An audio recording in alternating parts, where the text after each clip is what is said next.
Sanibonani bangani. Welcome back to the Zulumites craft series. We are back. Today I'm going to teach you how to draw in Zulu, which means ukudweba. Namhlanje sizodweba, and today we're going to draw a flower. Sizodweba imbali. Sizothatha ipeni yethu bangane. Sine phepha lethu. Bese siyadweba bangane imbali. Izimbali zinhle bangane, nanoma siphumela ngaphandle bangani siyabona ukuthi izimbali zinhle la ngaphandle. Sidweba imbali bangane, sidweba imbali. Yebo, sicedile bangani ke ukudweba imbali. Nayi imbali yethu bangane.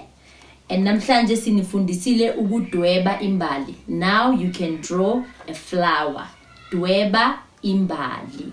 Salani kahle, siyabonga ukuthi nibukele.